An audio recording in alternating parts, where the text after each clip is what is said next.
நேர்கள் அனைவருக்கும் Iran Israel America போர் பற்றிய கண்ணோட்டம்.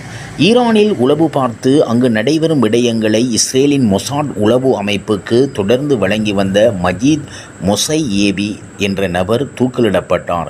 ஈரானின் மத்திய நகரமான இஸ்ஃபஹானில் இஸ்ரேலின் மொசாட் உளவு அமைப்புக்கு உளவு பார்த்த குற்றச்சாட்டில் மஜீத் மொசையேவி என்ற நபர் ஞாயிற்றுக்கிழமை தூக்கிலிடப்பட்டார் என்பது குறிப்பிடத்தக்கது.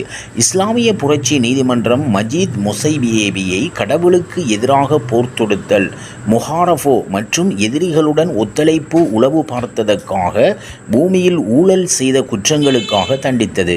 பாரசீக வளைகுடா நாடு ஒன்றில் டேவிட் என்ற பெயரில் அறியப்பட்ட மொசாட் முகவருடன் தொடர்பில் இருந்த இவர் வாரந்தோறும் அறிக்கைகளை அளித்து வந்தார். ஈரானின் முக்கியமான இடங்கள் மற்றும் குறிப்பிட்ட நபர்கள் பற்றிய இரகசிய தகவல்களை கிரிப்டோகரன்சி பணம் பெறுவதற்கு ஈடாக மொசாட்டுக்கும் வழங்கும் பணியை மொசையேவி மேற்கொண்டார். கடந்த ஜூன் 13 அன்று இஸ்ரேல் ஈரான் மீது தாக்குதல் போர் தொடங்கிய பின்னர் எதிரிகளுக்கு சேவை செய்ததாக ஈரான் பாதுகாப்பு படைகள் ஏராளமானவர்களை கைது செய்தனர். ஈரானின் நீதித்துறை தலைவர் ஹோலோம் ஹொசைன் மெஹ்சேனி எஜை உளவு வழக்குகளை உடனடியாக விசாரித்து நீண்ட நிர்வாக தாமதங்களை தவிர்க்குமாறு நீதிமன்றங்களுக்கு அறிவித்துள்ளார்.